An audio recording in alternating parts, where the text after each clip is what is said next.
आप medical field में अपना करियर बनाना चाहते हैं तब आपका क्वालिफिकेशन 10th या फिर 12th होना चाहिए।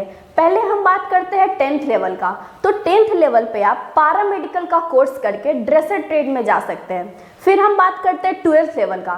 तो 12th लेवल पर बहुत सारे स्ट्रीम्स हैं। पहला उन बच्चों के लिए जिनके पास टाइम है, फुल फैमिली सपोर्ट है, इकोनॉमिकली वो बहुत ज़्यादा स्ट्रांग है और सबसे ज़्यादा ज़रूरी खुद का सपना डॉक्टर बनने का है, तब वो नीट की तैयारी कर सकते हैं। दूसरा बात करते हैं एवरेज स्टूडेंट का, मतलब जो बच्चे एवरेज हैं पढ़ने में और थोड़ी इकोनॉमिकली उतने ज़्यादा स्ट्रांग नहीं है, वो बीसीएससी नर्सिंग या फिर एम्स बीएससी नर्सिंग का तैयारी कर सकते हैं। तीसरा बात करते हैं कि जो बच्चे बहुत ही ज़्यादा वीक है उतने पढ़ने में और इकोनॉमिकली भी बहुत ज़्यादा वीक है, ठीक है, तो वो बच्चे 12th लेवल पे पैरामेडिकल का कोर्स कर सकते हैं।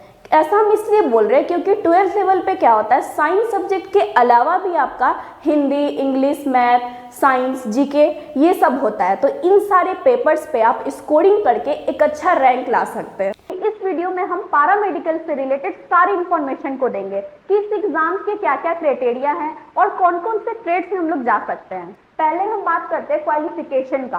तो क्वालिफिकेशन जो है आपका वो 12th पास आउट होने चाहिए या फिर आप अपीयरिंग में भी भर सकते हैं, ठीक है। फिर हम बात करते हैं एज लिमिट का। तो एज लिमिट आपका मिनिमम जो है वो 17 साल होना चाहिए और मैक्सिमम 32 ईयर्स, ठीक है। उसके बाद हम बात करते हैं एग्जाम मोड, मतलब ये जो एग्जाम है वो कैसे होता है, ऑफलाइन या फिर ऑनलाइन। तो ये एग्जाम होता है आपका ऑफलाइन होगा, यानी कि पेन पेपर मोड में होता है, ठीक है।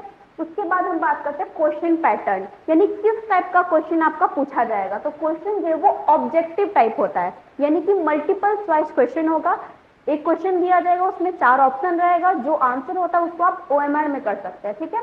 उसके बाद हम आते हैं एग्जाम ड्यूरेशन। तो एग्जाम ड्यूरेशन जो होता है वो 2 घंटे 15 मिनट का होता है, ठीक है।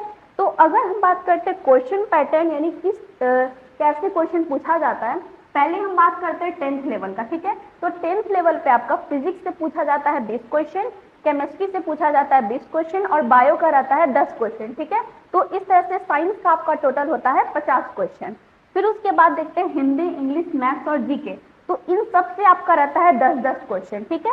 तो इस तरह से टोटल आपका हो गया कितना, 90 क्वेश्चन रहता है, ठीक। और हर एक क्वेश्चन आपको पूछा जाता है 5 नंबर का। तो इस तरह से आपका टोटल नंबर जो होगा, ये एग्जाम जो होता है वो टोटल 450 नंबर का होता है, ठीक है। और ये बात ध्यान में रखना है कि इसमें कोई भी नेगेटिव मार्किंग नहीं होता है, ठीक है। अब हम आते हैं 12th लेवल का। तो 12th लेवल पे आपको फिजिक्स से पूछा जाता है 10 क्वेश्चन, केमिस्ट्री में रहता है 10 क्वेश्चन और बायो में रहता है सिर्फ 5 क्वेश्चन, ठीक है। तो इस तरह से साइंस जो होगा आपका टोटल 25 होगा। 10th लेवल पे जो होता है वो साइंस 50 क्वेश्चन का रहता है, ठीक है। और यहाँ पे 12th लेवल पे सीधा आधा हो जाता है, सिर्फ 25 क्वेश्चन आता है आपका साइंस से, ठीक है। और इसमें हिंदी, इंग्लिश दोनों में 15-15 रहता है, ठीक है। मैथ्स में भी 15 क्वेश्चन पूछा जाएगा आपका और जीके में रहता है 20 क्वेश्चन, ठीक है। तो इसमें 12th लेवल पे भी आपका टोटल क्वेश्चन होता है 90, ठीक है। तो यानी कि जो मार्क्स हो गए वो टोटल 450 का हो गया। और इसमें भी क्या होता है, नेगेटिव मार्किंग नहीं रहता है। इसके बाद हम लोग देखते हैं कि 12th लेवल पे हम लोग कौन कौन से ट्रेड्स में जा सकते हैं।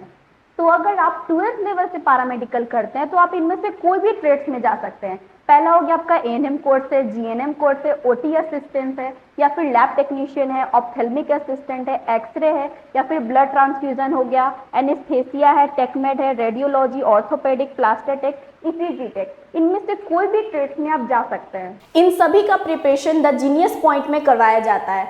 तो मोर इन्फॉर्मेशन के लिए आप नीचे दिए गए हुए एड्रेस पे विजिट कर सकते हैं या फिर नीचे दिए गए फ़ोन नंबर पे आप कांटेक्ट कर सकते हैं।